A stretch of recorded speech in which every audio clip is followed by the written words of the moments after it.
ಮಧ್ಯದಲ್ಲಿ ನಿಮ್ಮ ಸ್ವಾಮಿ. ನಮ್ಮ ಪ್ರಾರ್ಥನೆಗೂ ನಮ್ಮ ಆರಾಧನೆಗೂ ಕರ್ತನೆ ಸ್ವಾಮಿ. ನಿನ್ನ ಸ್ತೋತ್ರ ರಾಜ ಅಪ್ಪ ಸ್ವಾಮಿ. ನನ್ನ ತಂದೆಯಾದ ದೇವರೇ, ಇದನ್ನು ತುಂಬ ಮಕ್ಕಳನ್ನು ನಿಮ್ಮನ್ನು ಆಶೀರ್ವದಿಸಿಕೊಡು, ದಯಪಾಲಿಸಿಕೊಡು.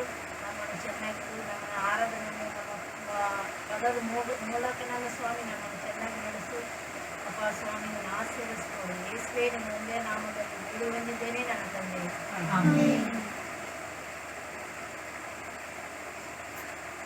ಆರಾಧನೆ ಪುಸ್ತಕದಿಂದ 229 ಗೀತ ಹಾಡೋಣ. ಉನ್ನತ ದೇವರು ನಿಮ್ಮೊಂದಿಗೆ. ಉನ್ನತ ದೇವರು ನಿನ್ನೊಂದಿಗಿರಲು ಕಳವಳಗೊಳ್ಳದಿರು. ಉನ್ನತ ದೇವರು ನಿನ್ನೊಂದಿಗಿರಲು ಕಳವಳಗೊಳ್ಳದಿರು.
ಉನ್ನತ ದೇವರು ನಿನ್ನೊಂದಿಗಿರಲು ಕಳವಳಗೊಳ್ಳದಿರು. ಉನ್ನತ ದೇವರು ನಿನ್ನೊಂದಿಗಿರಲು ಕಳವಳಗೊಳ್ಳದಿರು. ಆದಿನಲ್ಲಿ ತನ್ನ ಪದವಿ ಕುಳಿತು ಅನ್ನಾಳ ಜಪ ಕೇಳಿದ. ಆದಿನಲ್ಲಿ ತನ್ನ ಪದವಿ ಕುಳಿತು ಅನ್ನಾಳ ಜಪ ಕೇಳಿದ.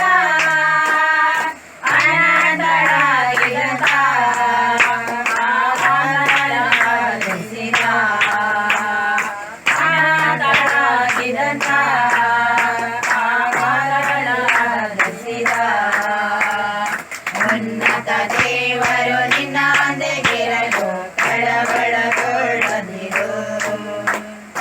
ಉನ್ನತ ದೇವರು ನಿನ್ನೊಂದಿಗಿರಲು ಕಳವಳಗೊಳ್ಳದಿರು. ಯೇಸು ನಿನ್ನ ಮುಂದೆ ಹೋಗಲು ಯೋಧನ ದಾಟಿ ಹೋಗುವೆ. ಯೇಸು ನಿನ್ನ ಮುಂದೆ ಹೋಗಲು ಯೋಧನ ದಾಟಿ ಹೋಗುವೆ. ನಂಬಿಕೆ ನಿನಗಿದ್ದರೆ ಆಯೆಲ್ಲುವ ತೀರಿಸುವೆ. ನಂಬಿಕೆ ನಿನಗಿದ್ದರೆ ಆಯೆಲ್ಲುವ ತೀರಿಸುವೆ. ಉನ್ನತ ದೇವರು ನಿನ್ನೊಂದಿಗಿರಲು ಕಳವಳಗೊಳ್ಳದಿರು. ಉನ್ನತ ದೇವರು ನಿನ್ನೊಂದಿಗಿರಲು ಕಳವಳಗೊಳ್ಳದಿರು.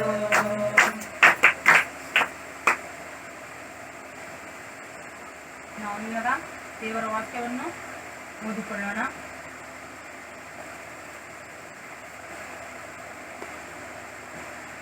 ಕೊಲೊಸ್ಸೆಯವರಿಗೆ ಬರೆದ ಪತ್ರಿಕೆ 4ನೇ ಸಂಧಿ 2ರಿಂದ 6ನೇ ವಚನವರೆಗೂ ನೋಡಿಕೊಳ್ಳೋಣ.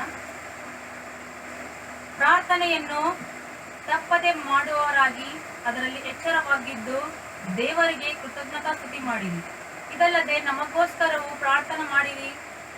ಕ್ರಿಸ್ತನ ವಿಷಯದಲ್ಲಿ ದೇವರು ತಿಳಿಯಪಡಿಸಿದ ಸತ್ಯಾರ್ಥವನ್ನು ಪ್ರಸಂಗಿಸುವುದಕ್ಕೆ ಆತನು ಅನುಕೂಲವಾದ ಸಂದರ್ಭವನ್ನು ನಮಗೆ ದಯಪಾಲಿಸಿ ನಾನು ಅದನ್ನು ಹೇಳಬೇಕಾದ ರೀತಿಯಲ್ಲಿ ತಿಳಿಸುವಂತೆ ಅನುಗ್ರಹ ಮಾಡಬೇಕೆಂದು ಬೇಡಿಕೊಳ್ಳಿರಿ. ಆ ಸತ್ಯಾರ್ಥದ ನಿಮಿತ್ತವೇ ನಾನು ಸೆರೆಯಲ್ಲಿದ್ದೇನಲ್ಲ. ಸಮಯವನ್ನು ಸುಮ್ಮನೆ ಕಳಕೊಳ್ಳದೆ ಅದನ್ನು ಬೆಲೆಯುಳ್ಳದೆಂದು ಉಪಯೋಗಿಸಿ ಹೊರಗಿನವರ ಮುಂದೆ ಜ್ಞಾನವುಳ್ಳವರಾಗಿ ನಡೆದುಕೊಳ್ಳಿರಿ. ನಿಮ್ಮ ಸಂಭಾಷಣೆ ಯಾವಾಗಲೂ ಇಂಪಾಗಿಯೂ ರಸವತ್ತಾಗಿಯೇ ಇರಲಿ. ಹೀಗೆ ನೀವು ಯಾರಿಗೆ ಯಾವ್ಯಾವ ರೀತಿಯಲ್ಲಿ ಉತ್ತರ ಹೇಳಬೇಕು ಅದನ್ನು ತಿಳಿದುಕೊಳ್ಳುವಿರಿ ಅಂತಕ್ಕಂಥ ದೇವರ ವಾಕ್ಯನ ಆಶೀರ್ವದಿಸಲಿ.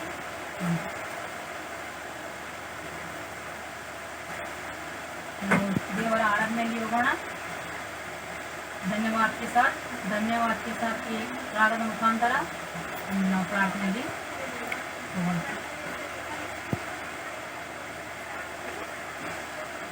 धन्यवाद के साथ स्तुति गाऊंगा यीशु मेरे खुदा,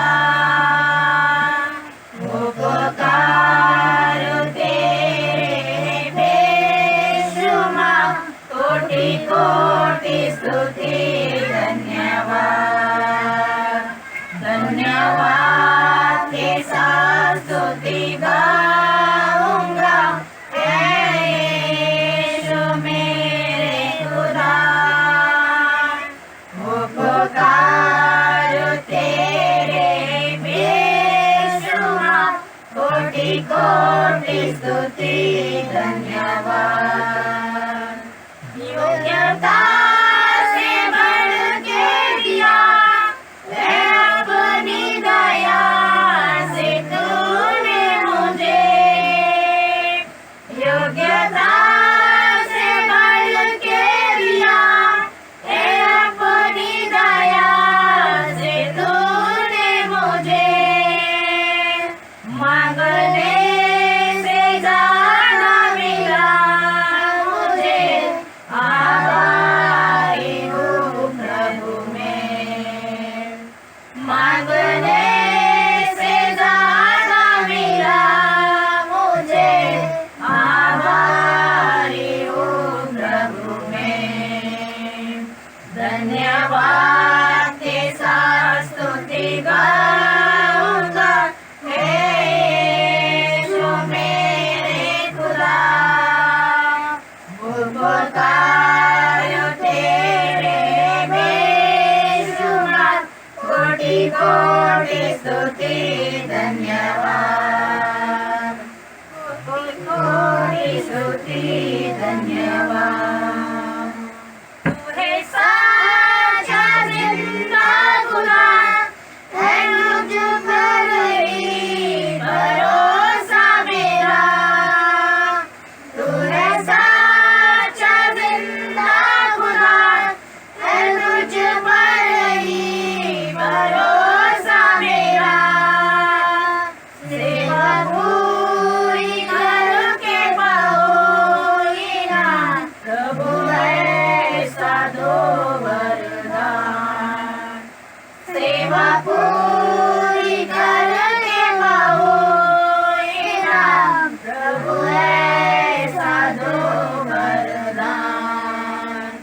धन्यवाद के साथ स्तुति गाऊंगा यीशु मेरे खुदा, उपकार तेरे बेशुमार, कोटि कोटि स्तुति धन्यवाद, कोटि कोटि स्तुति धन्यवाद।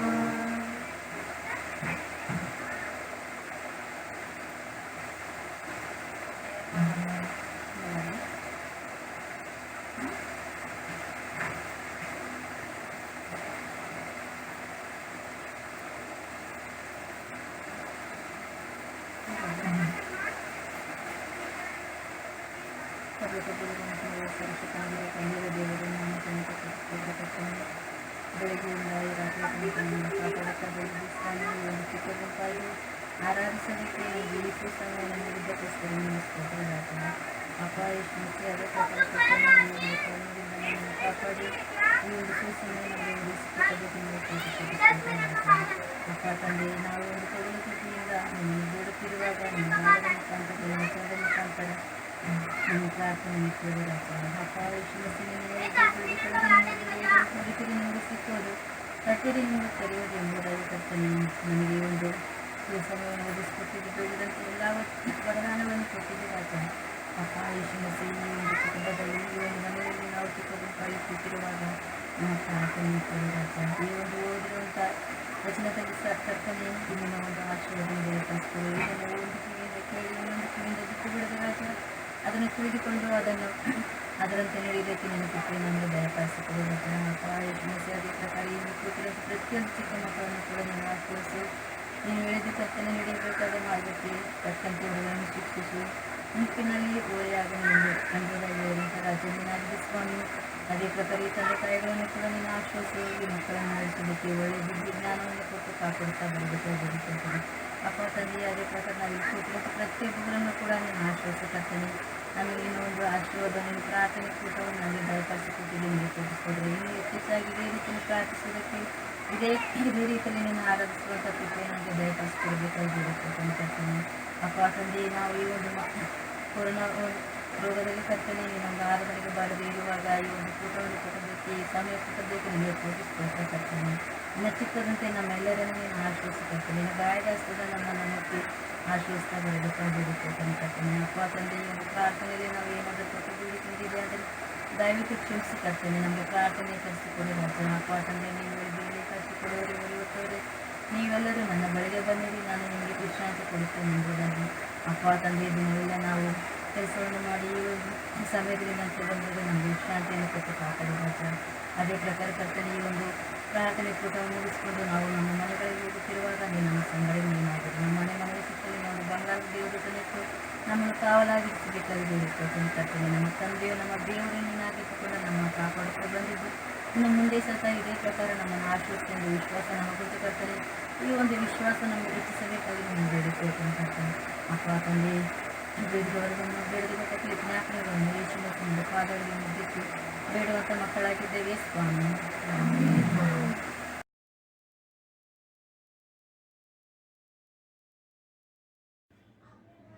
परमेश्वर के नाम की महिमा हो, धन्यवाद करता हूँ। उसने मुझे उसकी नाम की गवाही के लिए खड़ा किया यहाँ पे, धन्यवाद करता हूँ। मेरी गवाही इस तरह से है कि लास्ट वीक ऑफ सितंबर में थोड़ा सा मुझे जस्ट कोल्ड या कफ था, तो मैंने उसके लिए तुरंत मेडिसिन मैंने चालू किया डॉक्टर से कंसल्ट करके। जैसे एंड आता है 29-30 भी आया तो मेरा खांसी नॉर्मल होता गया, पर सर्दी थोड़ा होने लगा, तो मैंने स्टीम लिया। और उसके अलावा जो नॉर्मल हमारे जो घरेलू उपचार होते हैं, काढ़ा लेना है, दूध में हल्दी डाल के पीना है, ये सभी कुछ कर रहा था। मैंने स्टीम भी लिया, शाम को 2 बार स्ट्रॉन्ग स्टीम लिया मैंने। उसके बाद मुझे ऐसा लगा कि मेरे को स्मेल नहीं आ रहा है, तो मैं सोचा कि शायद मैंने स्टीम काफ़ी स्ट्रॉन्ग तो जिसकी वजह से स्मेल नहीं आ रहा है। तो मैंने वेटेड फॉर एटलीस्ट 2 डेज़ करके 2 दिन मैंने वेट किया। 2 दिन वेट करने के बाद 2 तारीख को मैंने चेक किया कि स्मेल नहीं आ रहा था, तो मुझे थोड़ा डाउट हुआ कि क्या है रीज़न है करके। तो मैंने जाके गूगल में सर्फिंग किया कि कोविड के क्या सिम्टम्स हैं। तो उसमें से सिम्टम्स एक तो नॉर्मली कफ कोल्ड नॉर्मली होता है, जनरल सिम्टम्स है, फीवर आना, उसके साथ में लॉस ऑफ टेस्ट और लॉस ऑफ स्मेल करके आया था। तो मुझे लगा कि 2 चीज़ तो मेरे अंदर कॉमन, 3 चीज़ कॉमन है, सर्दी हो रहा है, कफ है और स्मेल भी नहीं आ रहा है। तो मैंने अम्मा को फ़ोन किया, भाभी को फ़ोन किया, पूछा कि ऐसा ऐसा हो रहा है, मुझे क्या करें। तो अम्मा ने बोले, भाभी ने बोला कि काम करो, अब टेस्ट करके लो, देखते हम लोग क्या होता है करके। तो फिर मैंने सैटरडे को जाके 3 तारीख को मैंने टेस्ट कराया। मैंने टेस्ट कराने के बाद नॉर्मली संडे को उसका 24 स्वैब टेस्ट होता है, जो मैंने किया। तो मुझे संडे के दिन अराउंड 11:30 को मुझे रिज़ल्ट आया कि BMC की तरफ से फ़ोन आया कि आपका जो टेस्ट आपने किया वो टेस्ट जो है कोविड पॉजिटिव का टेस्ट है, आप पॉजिटिव हो गया करके। तो थोड़ा सा मैं टेंशन में आ गया, मैं बाहर था, तो उन्होंने बोला कि बाहर किधर हो, तो मैंने बोला बाहर हो, कुछ काम के लिए आया और तुरंत जाओ, आपको अपने आप को आइसोलेट करना है। मेरे घर में आके अपने आप को आइसोलेट किया मैंने। और जस्ट मैं यही वापस उनका फ़ोन आया कि अभी घर में कौन कौन है। तो मैंने बताया मम्मी डैडी है, बच्चा है मेरे, उनको कुछ प्रॉब्लम्स है, उनको कुछ सिम्टम्स है। उनको कुछ सिम्टम्स नहीं है, डैडी को सा हार्ट का प्रॉब्लम है। फिर घर में टॉयलेट्स कितने हैं, क्या है, तो मैंने बताया एक ही है, 1 BHK हमारा है। तो उन्हें बोला कि आपको घर में क्वारंटीन हो ही नहीं सकते आप। मैंने इंसिस्ट कर रहा था कि मुझे घर में होम क्वारंटीन होना है, पर उन्होंने बोला कि नहीं हो सकता है, आपको क्वारंटीन सेंटर में आना पड़ेगा। जो ये तो 2 चीज़ मुझे ऑप्शन बता देंगे, वर्ली का बताएं और एक BKC का। मैंने बोला ठीक है, BKC का हम जाता हूँ करके। थोड़ा सा मुझे दिमाग में एक था जैसा पीक मोस्टली जो अप्रैल मई के महीने में जो काफ़ी पीक था कोविड का, सोशल मीडिया में जिस तरह से वीडियोस वायरल हो रहे थे कि फैसिलिटीज़ बराबर नहीं है, डॉक्टर्स नहीं रहते, नर्सेस नहीं रहते हैं, वहाँ पे खाना बराबर नहीं, टॉयलेट्स नहीं है, ऐसे तो मुझे थोड़ा डर लग रहा था। तो मैंने थोड़ा डर तो था मन के अंदर, तो मैंने जस्ट अपने बेडरूम में घुटने पे आके मैं ये प्रार्थना किया कि परमेश्वर आपकी जो भी इच्छा है वो मेरे जीवन में पूर्ण हो लॉर्ड। अब मैंने दिमाग में सारे सवाल आ रहे हैं, सारे प्रश्न आ रहे हैं, आप जानते हैं सभी का, तो जो भी है आप मुझे संभालिए। और मैं इतना ही चाहता हूँ, आपसे ये प्रार्थना करता हूँ कि जैसे मैं यहाँ से जाऊँगा तो वापस मैं अपने घर पे इसी तरह से वापस नॉर्मल होके आना चाहता हूँ मैं। ये बोल के मैं इस प्रार्थना करके निकल गया। गाड़ी आई, मुझे लेके गए वहाँ पे PKC में। रियली आई वॉज सरप्राइज कि वहाँ का जो फैसिलिटीज़ काफ़ी बढ़िया थे। जैसे मैं वहाँ पे गया, डॉक्टर्स ने तुरंत मेरा ECG कराया, ब्लड टेस्ट कराया, एक्सरे कराया, ऑक्सीमीटर मैंने चेक किया, पल्स रेट चेक किया, सभी कुछ चेक करें, बेड अलॉट। फिर ऑलमोस्ट मेरा 10 डेज़ फटाफट चले गए वहाँ पे परमेश्वर की। कि मैं वहाँ पे मेरा दिन भी जो भी था, एक ड्यूटी मैंने बना के लिया था कि सवेरे उठते मुझे बाइबल पढ़ना है, थोड़ा सा आराम करना है। मतलब ऑलमोस्ट आराम ही कर रहा था मैं वहाँ पे, कुछ नहीं था, मगर जो भी मेरा टाइम था ज़्यादातर मैं बाइबल पढ़ता था। और यूट्यूब्स में जो भी ये अलग अलग जो गीते हैं, गॉस्पेल सॉन्ग हो गया, अलग जो चीज़ें, ये सारी चीज़ को मैं देख के अपना जो भी समय वहाँ पे बिता रहा था। और 10 दिन का टाइम चले हो गया। डॉक्टर ने फिर हमको जो भी हमको बोला कि आपको डिस्चार्ज होने वाला है करके। तो ट्यूसडे, लास्ट ट्यूसडे तो मुझे गॉड ग्रेस मुझे डिस्चार्ज दिया गया। डिस्चार्ज लेके मैं तुरंत घर पे आ गया। जस्ट मैं परमेश्वर को धन्यवाद देता हूँ कि परमेश्वर ने मुझे वहाँ पे लेके गया, सुरक्षित रखा मुझे। जो भी फैसिलिटीज़ जिस तरह का मुझे पहले दिमाग में बैठ था, जो उसके विपरीत अलग ही था। सब कुछ फैसिलिटी काफ़ी नीट, टॉयलेट, सब कुछ वहाँ पे क्लीन था। वहाँ पे ऐसी जगह पे परमेश्वर मुझे लेके गया और सुरक्षित रखा और सुरक्षित मुझे वापस अपने परिवार में लेके आया। उसके लिए धन्यवाद करता हूँ। साथ साथ धन्यवाद करता हूँ मैं सारे हमारे धारावी मेथोडिस्ट चर्च के पासबान से, जेम्स आया, निर्मल आया, आनंद आया, उन्होंने कंटिन्यू मेरे लिए प्रार्थना किया, उनके धन्यवाद करता हूँ। और सारे कलीसिया के लोगों के लिए, सारे प्रेयर वॉरियर्स के लिए, सारे संडे स्कूल टीचर्स, WCS, सभी लोगों ने मेरे लिए कंटिन्यूस प्रार्थना किया, और सभी के लिए मैं धन्यवाद करता हूँ। Thank you very much. और सबसे बड़ा थैंक यू मैं परमेश्वर को कहना चाहता हूँ कि उसने मुझे संभाल कर रखा है अभी तक और मुझे अपने परिवार में लाया। धन्यवाद करता हूँ। Thank you so much. ದೇವರ ನಾಮಕ್ಕೆ ಸ್ತೋತ್ರವನ್ನು ಹೇಳ್ತೇವೆ. ನನ್ನ ಸಾಕ್ಷಿ ಏನಂದರೆ, ಮಾರ್ಚು 22ನೇ ತಾರೀಕು ಲಾಕ್ಡೌನ್ ಆಯಿತು. ಏಪ್ರಿಲ್ 1 ತಾರೀಕಿನಿಂದ ನಮ್ಮ ಹಸ್ಬೆಂಡಿಗೆ ಜ್ವರ, ಸರ್ದಿ, ಕೆಮ್ಮು ಸ್ಟಾರ್ಟ್ ಆಯಿತು. ಅಲ್ಲಿ ಇಲ್ಲಿ ಸ್ವಲ್ಪ ಚಿಕ್ಕ ಕ್ಲಿನಿಕ್ದಲ್ಲಿ ನಾನು ತೋರಿಸ್ಕೊಂಡೆ, ಆದರೆ ಸ್ವಲ್ಪ ಕಡಿಮೆ ಹೆಚ್ಚಾಗ್ತಾ ಕಡಿಮೆ ಆಗ್ತಾ ಇತ್ತು. ತುಂಬ ಚಿಂತೆ ಆಯಿತು. ಅಪ್ಪ ಸ್ವಾಮಿ, ಇಂಥ ಸಮಯದಲ್ಲಿ ಏನಾಯಿತು, ಯಾವಾಗ ಈ ರೀತಿ ಆಗಿರಲಿಲ್ಲ ಅಂದುಕೊಂಡೆ. ಆಮೇಲೆ ನಾನು ತುಂಬ ಜೋರಾಗಿ ಅಳ್ಳಕ್ಕೆ ಪ್ರಾರಂಭ ಮಾಡಿದೆ. ಸ್ವಾಮಿ, ಏನಪ್ಪ ಈ ರೀತಿ ಆಯಿತು. ನಾನು ಅಳೋಂಥ ಸಮಯದಲ್ಲಿ ನನ್ನ ಮಗ ಸ್ಟೀವನ್ ಹೇಳಿದ, ಅಮ್ಮ ನಾವು ಆಶೀಶ್ ಹತ್ರ ಹೋಗೋಣ, ಅಲ್ಲಿ ತೋರಿಸ್ಕೊಂತ ಬರೋಣ ಪಪ್ಪನ. ಟ್ಯಾಕ್ಸಿಯವರು ಅಂಥ ಸಮಯದಲ್ಲಿ ಟ್ಯಾಕ್ಸಿಯವರು ಇಲ್ಲ, ರಿಕ್ಷಾದವರು ಇಲ್ಲ. ಏನು ಮಾಡಬೇಕಂದ್ರೆ, ಅಮ್ಮ ನಮ್ಮ ಟ್ಯಾಕ್ಸಿಯವ್ರು ನಮಗೆ ಕೂಲಾರಲ್ಲ, ಅವ್ರನ್ನ ನಾವು ಕರ್ಕೊಂಡು ಹೋಗೋಣ ಅಂತ ಹೇಳಿದ.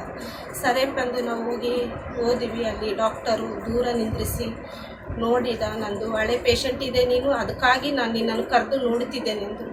ಅಲ್ಲಿ ನಾನು ನಿಂತುಕೊಂಡು ಪ್ರಾರ್ಥನೆ ಮಾಡಿದ. ಡಾಕ್ಟರ್ ಹೆಸರು ಆಶೀಶ್. ಅಪ್ಪ ಸ್ವಾಮಿ, ನೀನು ಆಶೀಶ್ ಆತನ ಹೃದಯದಲ್ಲಿ ನೀನು ಇಳಿದು ಬಾ. ಈ ಸರ್ದಿ, ಕೆಮ್ಮು, ಜ್ವರಕ್ಕಾಗಿ ತಕ್ಕಂಥ ನೀನು ಮೆಡಿಸನ್ ಕೊಡುವಂಥ ತಂದೆ ಆಗಿದ್ದೀರ ಅಜ್ಜ.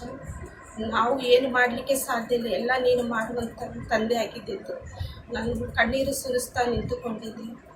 ಅಲ್ಲಿಂದ ತೋರಿಸ್ಕೊಂಡು ಬಂದ ಮೇಲೆ 3 ದಿನ ಟೈಮ್ ಕೊಟ್ಟಿದ್ದ ಡಾಕ್ಟರ್. 3 ದಿನದಲ್ಲಿ ಕಡಿಮೆ ಆದರೂ ಟೀಕೆ, ಇಲ್ಲಾಂದರೆ ನೀವು ನಾಯರ್ ಹಾಸ್ಪಿಟಲ್ಗೆ ಹೋಗ್ಬೇಕೆಂದು ಹೇಳಿದ. ತುಂಬ ನನಗೆ ಭಯ ಆಯಿತು. ನಾಯರ್ ಹಾಸ್ಪಿಟಲ್ ಇಲ್ಲದಪ್ಪ, ಅಷ್ಟು ದೂರ ಹೋಗಬೇಕಾಯ್ತು. ದೇವರೇ, ಇದು 3 ದಿನದಲ್ಲಿ ಜ್ವರ, ಕೆಮ್ಮು ಕಡಿಮೆ ಆಗಬೇಕು. ಇದು ಏನು ನಮ್ಮದಲ್ಲ ರಾಜ ಸ್ವಾಮಿ, ಇದು ಶೈತಾನ್ ಕಡೆಗಳಿಂದ ಬಂದಿದೆ. ಇದು ನಮ್ಮ ಮನೆಯಲ್ಲಿ ಅಧಿಕಾರ ಇಲ್ಲ, ಇದು ಓಡಿ ಹೋಗಬೇಕು. ನಾವು ನಿನ್ನ ಮಕ್ಕಳು ರಾಜ ಸ್ವಾಮಿ, ನಿನ್ನ ಪವಿತ್ರ ಲಾವದಿಂದ ನಾವು ಎಲ್ಲ ರೀತಿಯಿಂದ ಗುಣವಾಗಿದ್ದೇವೆ ರಾಜ ಸ್ವಾಮಿ. ಈಗ ಈ ಸಮಯದಲ್ಲಿ ನಮ್ಮ ಜೊತೆಯಲ್ಲಿ ನೀನು ಇರಬೇಕೆಂದು ನಾನು ಈ ರೀತಿಯಾಗಿ ಪ್ರಾರ್ಥನೆ ಮಾಡಿದೆ. ಮತ್ತು ಜ್ವರ ಬಿಟ್ಟು ಬರ್ತಾ ಇದ್ದು 8 ದಿನ ಕಂಟಿನ್ಯೂ ಜ್ವರನೇ ಇರಲಿಲ್ಲ. ಮತ್ತು ಜ್ವರ ಬಂದು ಮತ್ತೆ ನನಗೊಂದು ಭಯ ಆಯಿತು. ಮತ್ತು ಸಣ್ಣ ಕ್ಲಿನಿಕ್ದಲ್ಲಿ ಹೋದೆ, ಮತ್ತೆ ಅಲ್ಲಿ ತೋರಿಸಿದೆ. ಹಿಂಗೆ 2-3 ಕ್ಲಿನಿಕ್ದಲ್ಲಿ ಹೋದೆ ನಾನು. ಆದರೆ ಭೀ ಪ್ರಾರ್ಥನೆದಲ್ಲಿ ಇಟ್ಕೊಂಡಿದ್ದೆ. ಪದೇ ನಮ್ಮವ್ರ ಮುಖ ನಾನು ನೋಡ್ತಿದ್ದೆ. ಇಳಿದೋದ ಮನುಷ್ಯ, ಏನು ಊಟ ಮಾಡೋದಿಲ್ಲ, ಕಮ್ಜೋರ್ ಆದನೆ ಅಂದರೆ ಪದೇ ನಾನು ಮುಖ ನೋಡ್ತಿದ್ದೆ. ಆಲೋಚನೆ, ಬೇರೆ ಆಲೋಚನೆಗಳು ಬರ್ತಿದ್ವು. ಸ್ವಾಮಿ, ನಾನು ಏನು ಅಷ್ಟು ಕಲ್ತಿಲ್ಲ, ನಾನು ಏನು ಜ್ಞಾನಿವಂತ ಮಗಳಲ್ಲ, ಎಲ್ಲ ನೀನು ನನ್ನ ಜೊತೆಲಿದ್ದು ಸರಿಪಡಿಸುವಂತ ತಂದೆ ಆಗಿದ್ದು ರಾಜಸ್ವಾಮಿ. ಕರ್ತನೆ, ಅಂಥದ್ದೆಲ್ಲ ಏನು ನನ್ನ ಜೊತೆಯಲ್ಲಿ ಆಗಬಾರ್ದು ರಾಜಸ್ವಾಮಿ. ನಾವು ಬಡವರು ಸ್ವಾಮಿ, ನೀನು ನಮ್ಮ ಮಧ್ಯದಲ್ಲಿ ಇರಬೇಕು ರಾಜಸ್ವಾಮಿ ಎಂದು ನಾನು ಪ್ರಾರ್ಥನೆ ಮಾಡಿದೆ. ಅದು 1 ದಿನ ಇಲ್ಲ, 2 ದಿನ ಇಲ್ಲ, 1 ತಿಂಗಳ ಕಂಟಿನ್ಯೂ ಆ ಜ್ವರ, ಸರ್ದಿ, ಕೆಮ್ಮು ಇತ್ತು. ಆದರೆ ದೇವರು ನಮ್ಮ ಪ್ರಾರ್ಥನೆ ಕೇಳಿ ನಮ್ಮನ್ನು ಮುಟ್ಟಿ ಗುಣಪಡಿಸಿದಕ್ಕಾಗಿ ಆತನಿಗೆ ನಾನು ಕೋಟಿ ಕೋಟಿ ಸ್ತೋತ್ರವನ್ನು ಹೇಳುತ್ತೇನೆ. ಆಮೇಲೆ ನನಗೆ ಜ್ವರ, ನನ್ನ ದೊಡ್ಡ ಮಗನಿಗೆ ಜ್ವರ, ಮತ್ತು ನಮ್ಮ ಮನೆಯಲ್ಲಿ ಎಲ್ಲ ರೀತಿಯಿಂದ ಹೀಗೆ ಕಾಯಿಲೆದಲ್ಲಿ ಬಿದ್ದೀವಿ. ಆದರೆ ಬಿ ಲಾಕ್ಡೌನ್ದಲ್ಲಿ ನಮಗೆ ಕೆಲಸ ಇಲ್ಲ. ಆದರೆ ಬಿ ದೇವರು ಆತನು ನಮ್ಮ ಜೊತೆಯಲ್ಲಿ ಇದ್ದು ಎಲ್ಲ ರೀತಿಯಿಂದ ನಡೆಸಿದ. ನಮಗೆ ಚರ್ಚ್ ಕಡೆಗಳಿಂದ, ಸಂಸ್ಥೆ ಕಡೆಗಳಿಂದ ನಮಗೆ ರಾಷನ್ ಬಂತು. ದೇವರಿಗೆ ನಾನು ಕೋಟಿ ಕೋಟಿ ಸ್ತೋತ್ರನ ಹೇಳ್ತೇನೆ. ನಮ್ಮಲ್ಲಿ ಹಣದ್ದು ಬಿ ಬಹಳ ಕಠಿಣವಾಗಿತ್ತು. ದೇವರಿಗೆ ನಾನು ಕೋಟಿ ಕೋಟಿ ವಂದನೆಯನ್ನು ಹೇಳುತ್ತೇನೆ.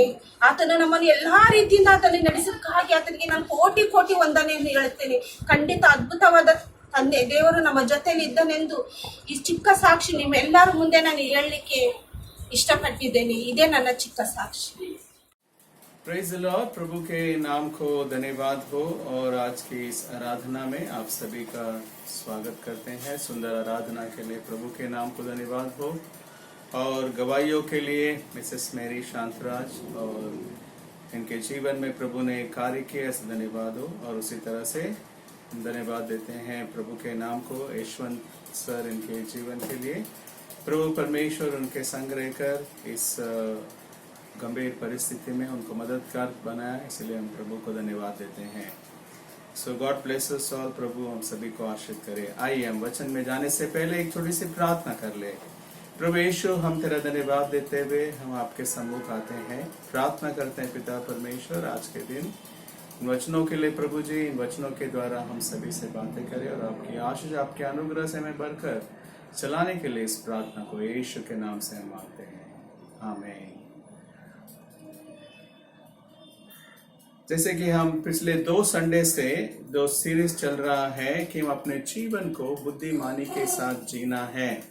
क्यों?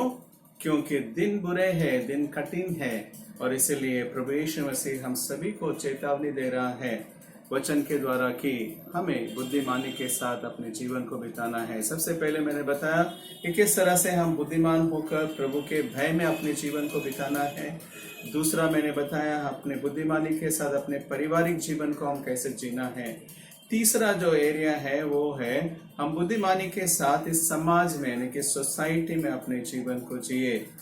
मनुष्य जो है एक सोशल बीइंग है, मतलब कि एक सामाजिक तौर पर वो रिश्तों के साथ अकेले नहीं रह सकता है। मनुष्य को उस तरह से बनाया गया है। So we are all related with one another. हम कहीं ना कहीं जो है एक दूसरे के साथ संबंधित है। परिवार से हो सकते हैं, परिवार से है जो ब्लड रिलेशन हम कहते हैं, और उसके बाद दोस्ती के द्वारा हम दोस्तों के द्वारा हम एक दूसरे से संबंधित है। कम्युनिटी लाइफ यानी कि सामाजिक जीवन जिससे हम जीते हैं वहाँ पर हम रिलेटेड हैं। चर्च लाइफ वापस हमने देखा है कि चर्च लाइफ के अंदर भी हम जो है एक दूसरे से जुड़े हुए हैं। In any way in all this thing this reflects our social life. ये सारी बातें हमारे सोशल लाइफ के बारे में बताती हैं। सो प्रभु परमेश्वर जो है इन सारी बातों के अंदर आज हमें ये कहता है कि you need to be live wisely. आप लोगों को अपने जीवन को जो है इन सारे संदर्भों में, सारे एरिया में जो है हमें अपने जीवन को बुद्धिमानी के साथ जीना है। 3 एरियाज को हम लेंगे, खास तौर से 3 एरियाज ये जहाँ पर हमें अपने सामाजिक जीवन को बहुत अच्छी तरह से जीना है। सबसे पहले अगर हम देखते हैं आवर फ्रेंड सर्कल, हमारी दोस्ती जिनके साथ हमारी होती है, जिनके साथ हम ज़्यादा उठते बैठते हैं, जिनके साथ हमारा रिश्ता होता है, that is a friend circle. Second is our area, हम जहाँ पर रहते हैं, हमारा एरिया हो या फिर हमारा सोसाइटी हो या फिर हमारा कम्युनिटी हो या हमारा गांव हो, जहाँ पर हम रहते हैं यहाँ पर एक जगह होती है। तीसरा जो है हमारा वर्क प्लेस, हम जहाँ पर काम करते हैं, या फिर बच्चे या फिर जवान जो कॉलेज करते हैं, कॉलेज पर पढ़ाई करते हैं, वो जो है एरिया होता है एक सोशल। सो ये तीनों एरियाज जो है हमारे ऊपर उतना ही प्रभाव डालती है, और हम एक इंडिविजुअल होने के नाते इन सभी जगहों पर हम अपना कॉन्ट्रीब्यूशंस या फिर हम भी प्रभावित करते हैं। सो directly we are influencing them or directly that situation is also influencing us. So इसीलिए परमेश्वर का वचन जो आज हमने पढ़ा है कुलुस्सियोस का 4 अध्याय 5वां वचन, walk wisely before the outsiders करके लिखा गया है। और इसीलिए तुम समय को बहुमूल्य जानकर, यानी कि अवसर को बहुमूल्य जानकर जो है तुम अपने जीवन को समझदारी या फिर बुद्धिमानी के साथ जिए करके वचन कहता है। तो ये सारे एरियाज के अंदर, ये तीनों एरियाज के अंदर हमें बहुत ही बुद्धिमानी से जीना है। सबसे पहले अगर हम देखते हैं, it's about the friend circle, हमारी दोस्ती या फिर मित्रता की एरिया में, good friends are great blessing from the Lord. परमेश्वर की ओर से हमें दोस्त जो है, एक अच्छे दोस्त जो है एक आशीष या फिर वरदान के रूप में हमें मिलते हैं। क्यों मैं कह रहा हूं? क्योंकि सबसे पहले अगर हम देखते हैं, the friends are always a great source of encouragement. हमारे दोस्त जो है हमेशा हमें प्रोत्साहन देने के लिए रहते हैं। और ये वचन हम बाइबल में भी देखते हैं, नीति वचन उसका 17वां अध्याय 17 वचन कहता है कि एक दोस्त जो है हमारे बुरे समय में और हमारे अच्छे समय पर हमें मददगार बनता है और सहायता करता है। So is a source of encouragement. Friends are always the source of encouragement. और इसीलिए प्रभु हम सभी को हर एक कहीं ना कहीं दोस्त दिए हैं। और एक फ्रेंड्स जो है हमारे लिए एक अच्छी ज्ञान की बात या फिर अच्छे रास्ते पर ले चलता है। यही वचन जो है नीति वचन उसका 27वां अध्याय 9वां वचन कहता है, नीति वचन उसका 11वां अध्याय 14वां वचन कहता है कि एक अच्छे दोस्त जो है हमेशा एक अच्छी सलाह देते हैं। So we all have friends. हम सभी लोगों के पास फ्रेंड्स है। हो सकता है कि हमारा विश्वासी फ्रेंड हो या फिर अविश्वासी फ्रेंड हो, क्योंकि हम कहीं ना कहीं इस सोसाइटी में रहते समय we are coming in contact with everybody, all kinds of people, सभी तरह के लोग, सभी तरह के भाषा करने वाले, सभी तरह के धर्म के लोग जो हमारे दोस्त बनते हैं। लेकिन इनके अंदर जो है 2 ही कैटेगरी होती है, वो है एक अच्छे मित्र और हम ये कह सकते हैं कि एक बुरे मित्र। बुरे मित्र नहीं कहूँगा, बल्कि ये कहूँगा कि वे लोग जो है बुरे विषय से प्रभावित होकर हमें भी बुरे तरह से अफेक्ट कर सकते हैं। But always we can say that friends are influencing the friends. दोस्त मित्र जो है हमेशा दोस्तों को प्रभावित करते हैं। और इसलिए आज मैं और आप जो है एक अच्छे मित्र बनकर अच्छी तरह के प्रभावों को लोगों के ऊपर डाले, और अच्छे मित्र हमारे ऊपर जो है जो अच्छे प्रभाव को डालते हैं उससे ले, ना कि बुरी प्रभाव को हमारे जीवन में आने दे। बाइबल में बहुत सारे ऐसे मित्र के बारे में जिक्र किया गया है जहां पर इन्होंने अच्छी बातों को अपने जीवन में किया है। Daniel and his friend, Daniel और उनके दोस्त जो है, उन्होंने जब राजा के दरबार में रहते समय उन्होंने ये निर्धारित कर लिया कि हम जो है अपने आप को दूषित नहीं करेंगे, जो उनको खान पान देने वाले थे, यानी कि शराब पीकर या और कुछ चीजें खाकर, बल्कि एक है कि हम अपने आप को शुद्ध रखेंगे। So the friends they decided themselves, उन्होंने डिसाइड किया, और इस वजह से जो है उन लोग अच्छे बनकर उसके बाद हम देखते हैं कि 10 दिन के बाद दानियल और उनके दोस्त जो है खरे निकले। उसी तरह से और एक उदाहरण हम देखते हैं जहां पर जोनाथन एंड डेविड दोनों भी जो है एक अच्छे मित्र थे। जोनाथन सॉल का बेटा है, डेविड जो है यहाँ पर डेविड और सॉल के बीच में कुछ दुश्मनी थी, लेकिन फिर भी दाऊद जो है जोनाथन के साथ एक अच्छी दोस्ती को निभाई। जोनाथन ने एक अच्छा दोस्ती दाऊद के साथ निभाया। So both were faithful to one another, यानी कि एक दूसरे के साथ जो वाचा किए, वाचा को जो है उन्होंने पूरा किया करके देखते हैं। So my dear friends, today मेरे लोगों में ये कहना चाहूँगा कि फ्रेंडशिप जो है हमारा यहाँ पर हमारे लिए एक आशीष का कारण है, साथ में एक प्रभावित हम सभी लोगों के जीवनों में करते हैं। सो आज हमारे दोस्त जो है हम सभी से ज़्यादा जानते हैं।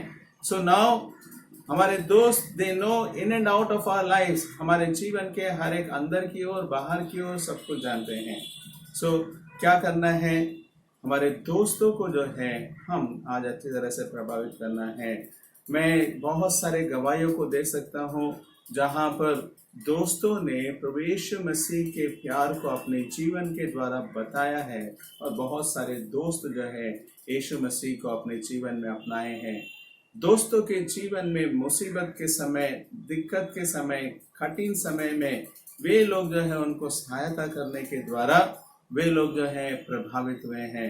मैं जानता हूँ कि हम में से बहुत सारे ऐसे लोग हैं जो मसीही ना होते हुए भी कई हमारे दोस्त जो है हमारे दुख समय में, बहुत ही कठिन समय में हमारे साथ रहकर उन्होंने चलाया करके देखते हैं। तो आज मैं अपने दोस्तों के ऊपर जब अपना जीवन जीता हूँ, I need to walk wisely before them. उनके सामने जो है मेरा जीवन जो है बहुत ही बुद्धिमानी के साथ मुझे जीना है, ना कि मूर्खता के द्वारा नहीं, क्योंकि समय बहुत ही कम है और समय को बहुमूल्य जानकर मुझे जो है इस बात को जीना है। Number of examples I can give, बहुत सारे उदाहरण हम दे सकते हैं जहाँ पर दोस्तों ने उनके जीवन में प्रभावित किए हैं। एक उदाहरण मैं देना चाहता हूँ। मेरा एक दोस्त था जो बाइबल कॉलेज में आया था, लेकिन उसके पहले की बात बता रहा हूँ कि वे हॉस्टल में पढ़ते समय, सेकुलर हॉस्टल में वे रहते थे लेकिन कॉलेज पढ़ते थे। वो टाइम पर जो है उनके जीवन में एक ऐसी घड़ी आई जब बहुत ही बीमार थे। उनकी बीमारी समय पर उनका रूममेट जो व्यक्ति था वो एक मसीही था, और उन्होंने जो है केवल मसीही होने के नाते नहीं बल्कि एक दोस्त होने के नाते उनकी इतनी मदद की, इतने सारे केयर किया, इतना सब कुछ किया कि वो मेरा दोस्त जो है मरने पर था, लेकिन उनको परमेश्वर के विश्वास के द्वारा, प्रार्थना के द्वारा वो वापस से खड़े होकर गवाही के लिए खड़ा हो गया। और वो व्यक्ति इस तरह से कहता है, अगर वो दोस्त उस दिन मेरे साथ नहीं रहता तो मैं आज इस बाइबल कॉलेज में नहीं रहता। तो प्रिय लोग, आज सच में बात है कि हम दोस्तों के ऊपर इस तरह का प्रभाव को हम डालें अपने लाइफ के द्वारा। सेकेंड एरिया जो है बहुत ही इम्पोर्टेंट है, वो ये है कि हमारा एरिया, हम जहाँ पर रहते हैं, वो हमारा समाज और हमारे सोसाइटी के अंदर जो हम रहते हैं, यहाँ पर भी बहुत ही प्रामुख्य बात है। परमेश्वर ने 2 बड़ी आज्ञाओं को दी है जो हम मत्ती समाचार उसके 22वें अध्याय में 27 से 39 में हम पाते हैं कि तुम अपने परमेश्वर से अपने तन मन धन से आप उन्हें प्यार करो और अपने पड़ोसियों से अपने समान प्यार करो कहकर। ये दोनों आज्ञा जो है 10 आज्ञाओं का 2 आज्ञाओं का सारांश में यहाँ पर दिया है। So if you see in the 10 commandments, अगर 10 commandments में आप देखते हैं, पहले 4 आज्ञा जो है परमेश्वर के साथ जो करना है वो आज्ञाओं के बारे में बताती है। 5वीं आज्ञा जो है honour your father and mother, यानी कि अपने परिवार के बारे में बताती है।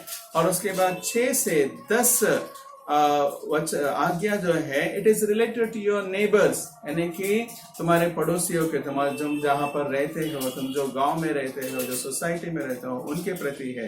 क्या है वो? यू शैल नॉट किल, यानी कि तुम मर्डर नहीं करना है, तुम व्यभिचार नहीं करना है, चोरी नहीं करना है, झूठी गवाही नहीं देना है, अपने पड़ोसियों की लालसा नहीं करना है किसी वस्तु की। यहाँ पर अगर देखते हैं it is talking more about your relationship with your neighbours, जहाँ पर हम रहते हैं, एरिया में रहते हैं। तो ये सोशल लाइफ मेरा जहाँ पर हम रहते हैं उनके साथ बहुत ही अद्भुत रूप से प्रभावशाली या फिर बुद्धिमानी के साथ में जीना है। तो वही बात जो है परमेश्वर भी यहाँ पर कहते हुए कह रहा है, और वचन में जो हमने पढ़े हैं उसे कह रहा है कि you need to live your life in the society very powerfully, या फिर बहुत ही बुद्धिमान के साथ। गुड समैरिटन स्टोरी के बारे में भी हम देखते हैं, जहाँ पर अच्छे सामरी के बारे में 3 लोग आते हैं, 2 लोग आकर चले जाते हैं, लेकिन तीसरा व्यक्ति उनके साथ में रहकर उनकी देखभाल करता है, उस मरीज की, उस व्यक्ति की, और उसके बाद उनको दवा पानी देकर वहाँ पर कहता है।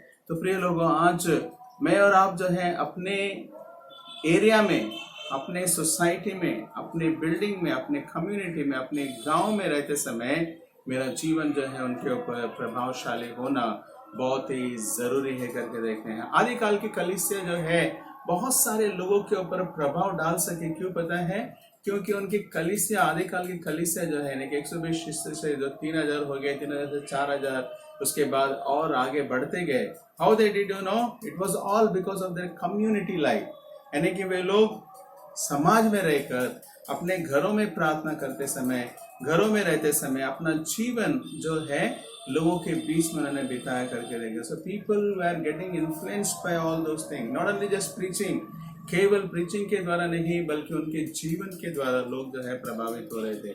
और इसीलिए आदिकाल के कलीसिया जो है बढ़ते जा रहे थे, घरों की प्रार्थनाएं बढ़ते जा रहे थे। आज मुझे और तुम्हें जो है जरूरी है करना। तीसरा जो हम एरिया वो देखते हैं वो ये है कि आवर वर्क प्लेस, या फिर हमारे पढ़ाई, स्कूल, कॉलेज, जो हमारे विद्यार्थी हैं, स्टूडेंट्स हैं, उनके लिए। So God has given all of us some or the other talents. हर एक व्यक्ति को परमेश्वर ने कुछ ना कुछ तलांत दिया है, गिफ्ट दिया है, स्किल दिया है, जहां पर हमें काम करना है, जहां पर हमें बढ़ाना है। मत्ती उसका 25वां अध्याय के अंदर ही हम देखते हैं जहां पर तलांतों कहने के तोड़ों के बारे में दिया है। एक मालिक जो है 3 व्यक्तियों को बुलाकर उनको तोड़े देते हैं, एक को 5, एक को 2 और एक को 1। कहने के उसके बाद कहता है कि 1 साल आने के बाद जब देखते हैं कि 5 जिनके पास उन्होंने 5 दिया, जिनके पास 2 थे उन्होंने 4 बना दिया, लेकिन जिनके पास 1 था उन्होंने गाड़ कर रख दिया। और उसके बाद सभी दोनों को शाबाशी देते हैं, लेकिन तीसरे व्यक्ति को दंड देता है करके कहते हैं। इसके द्वारा क्या हम सीखने मिलता है? यीशु मसीह क्या कहा? उन्होंने ये कहा कि तुम्हें जो कुछ भी दिया जाता है इन सारी बातों का हिसाब देना है। मतलब आज मुझे जो भी जॉब दिया है, जो भी काम दिया है, जो भी कौशल्य मेरे जीवन में दी है, ये सारी बातों को लेकर मुझे कहीं ना कहीं जो है एक ना दिन मुझे अपने जीवन में हिसाब देना है। और इसीलिए यहाँ पर मैं ज़्यादा समय बिताता हूँ। ऑफिस टाइम कितना होता है? आज हमारे बहुत सारे लोगों के 8 से 10 घंटे या 12 घंटे हम ऑफिस में बिताते हैं। यहाँ पर मेरा ज़्यादा समय बिताता है। तो यहाँ पर मैं कैसे अपने जीवन को उनके ऊपर प्रभावित करता हूँ, ये बहुत ही मायने रखता है। तो क्या करना है यहाँ पर? मेरे काम को लेकर I need to develop my skills. नीति वचन उसका 22वां अध्याय 29वां वचन कहता है, क्या कहता है? You need to develop your skills. तुम्हारे काम के हर एक कौशल्य को उसको डेवलप करना है, बढ़ाना है। नीति वचन उसका 12वां अध्याय 24वां वचन कहता है, बी डिलिजेंट, यानी कि तुम विश्वास योग्य रहो अपने कामों के अंदर। तब परमेश्वर उस विश्वास योग्यता को देखकर तुम्हें ऑटोमेटिकली प्रमोशन देगा।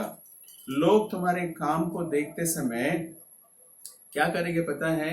They will observe your sincerity. Boss जो है तुम्हारी सिंसियरिटी की, तुम्हारे हॉनेस्टी को ऑब्जर्व करेंगे और ऑटोमेटिकली हमें प्रमोशन के पीछे भागना नहीं है, बल्कि प्रमोशन हमारे पीछे भागते हुए आएगी। We need to impress our boss with quality of works, not the quality of your words. सुन रहे हैं बात को? हम अपने बॉस को जो है प्रसन्न कैसे करना है? हमारे काम के द्वारा, ना कि हमारे शब्दों के द्वारा। Let me just tell you, मैं आपको बता देना चाहता हूँ, बॉस कितना भी कठोर या ये क्यों ना हो, लेकिन जो सिंसियरली काम करते हैं उनके मन में कहीं ना कहीं वो बैठा रहता है कि ये बंदा जो है सिंसियर काम करता है, हार्ड वर्क करता है, ये केवल बोलता नहीं है। उनको भी पता होता है कि दूसरे जो है बोलते हैं, और उन लोग कई तरह के पॉलिटिक्स वहाँ पर देखते हैं हम ऑफिस के लेवल में। लेकिन ये सारे पॉलिटिक्स के बीच में, सारे लोगों के बीच में मुझे जो है ये प्रूव करना है कि मैं एक मसीह का बेटा हूँ या फिर यीशु मसीह का बंदा हूँ कहकर। तो वहाँ पर क्या करना है? प्रामाणिकपन से, यानी कि सिंसियरिटी से मुझे काम करना है, मेरे स्किल्स को वहाँ पर दिखाना है। Don't feel that anybody is noticing और नॉट। आप ध्यान मत दीजिए, लेकिन प्रभु उन बातों से खुश होता है। यूसुफ के जीवन के बारे में हम बार बार सुनते आए हैं, लेकिन एवरीवेयर वेरेवर ही वाज, जुने नेम के यूसुफ के जीवन में अगर हम देखते हैं, जहां पर भी थे शुरुआत से वो विश्वास योग्य होकर काम किया। पोटीफर के घर में विश्वास योग्य से काम किया, उनको वहां पर प्रमोशन मिला, इंचार्ज बना दिया। उसके बाद वहां से निकाला गया, जेल में गया, जेल में भी प्रामाणिकपन से उसने काम किया, वहां पर भी उनको क्या मिला? प्रमोशन मिला। जेल से बाहर निकलने के बाद इजिप्ट यानी कि इजिप्ट मिस्र देश का प्राइम मिनिस्टर बनने से पहले ऊपर अधिकारी था, उसने वहां पर सिंसियरली काम किया, जिसकी वजह से उनको प्रमोशन मिला। आज लोगों को अगर प्रमोशन दूसरे वर्ड से, इन्फ्लुएंस से, इससे उससे मिलता है तो थोड़े दिन के लिए रहता है, लेकिन सच्चा अगर ईमानदारी से जो हम काम करते हैं वो हमारे लिए हमेशा टिका रहता है। सो इसीलिए what I have to do is in my work, मेरे काम की जगह पर I need to make influence. कैसे करूं influence? Involve God in your work. परमेश्वर को यानी कि उन सारे कार्यों को अपने कामों के अंदर, अपने बिजनेस के अंदर हमें इन्वॉल्व करना है। I need to involve them, involve my God in my work. मेरे कामों के अंदर परमेश्वर को मुझे इन्वॉल्व करना है। कैसे इन्वॉल्व करते हैं? Very simple it is. Always think that, ये सोचिए कि मैं ये काम करते समय मैं अपने लिए नहीं, अपने परिवार के लिए नहीं, मेरे बॉस के लिए नहीं, बल्कि मैं परमेश्वर के लिए कर रहा हूँ, क्योंकि मुझे काम के लिए, सारी बातों के लिए मुझे उनको हिसाब देना होगा। लोगों के सामने ये सब नहीं, बल्कि परमेश्वर के लिए हिसाब देना होगा। जब हम ये सोचकर काम करेंगे, automatically I will live wisely before in this area, और इस सारे काम के विषय में मैं बहुत ही विश्वास योग्य होकर रहूंगा। परमेश्वर जो है हम सभी लोगों को उन्नति देना चाहता है, कभी ये नहीं चाहता है कि हम नीचे ही रहे, बल्कि उन्नति देना चाहता है, लेकिन हमारे विश्वास योग्यता के जीवन को देख कर वो करता है। तो प्रिय लोगों, आज के दिन ये तीसरा सीरीज हम समाप्त करते समय एक ही मैं कहना चाहूंगा, living wisely in the society. हम अपने समाज के जीवन में बुद्धिमानी से अपने जीवन को जिए। कहाँ पर? अपने दोस्त के लाइफ में, हमारे एरिया में और हमारे जॉब के इसमें, इन सारे जगहों पर परमेश्वर हमें मदद करे कि एक बुद्धिमान का जीवन जिए और उनके नाम की महिमा कर सके। परमेश्वर इन वचनों को आशीष दे। आइए हम प्रार्थना करें।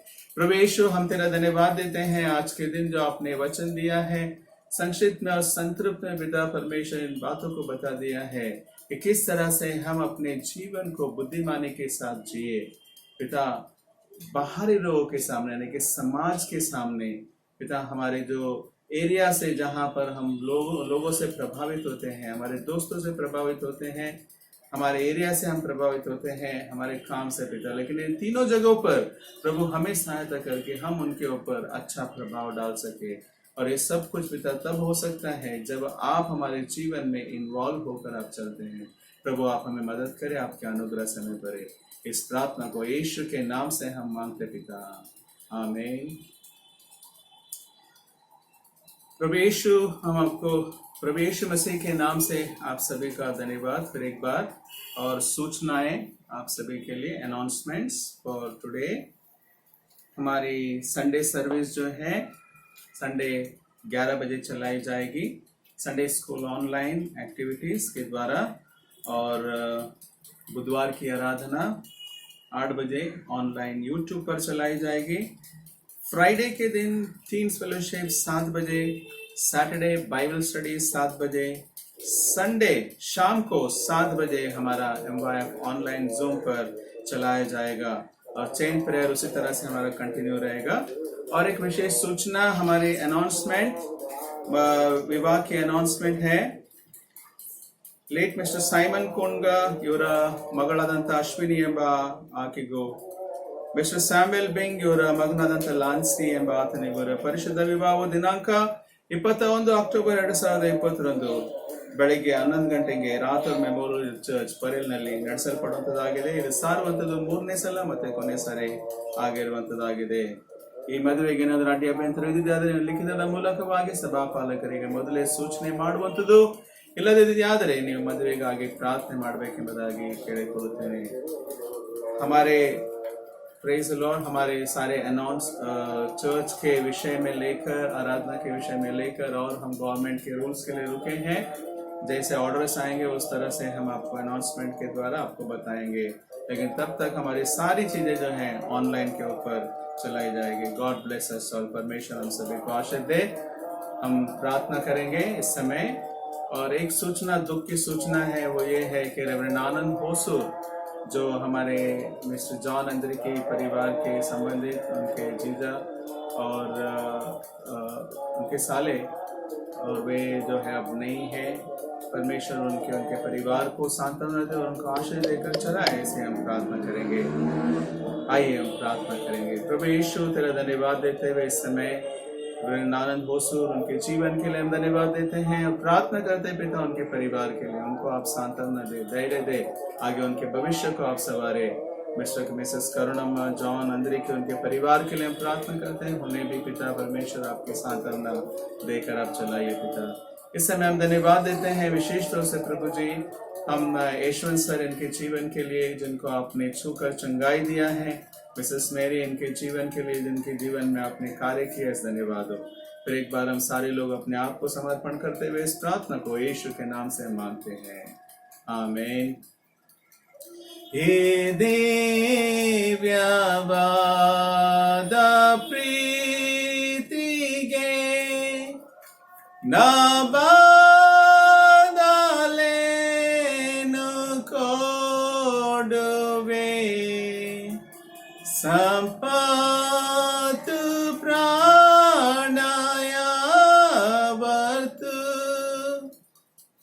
ಕಾಗ್ಯೋ ಏನು ಸಾಲದು.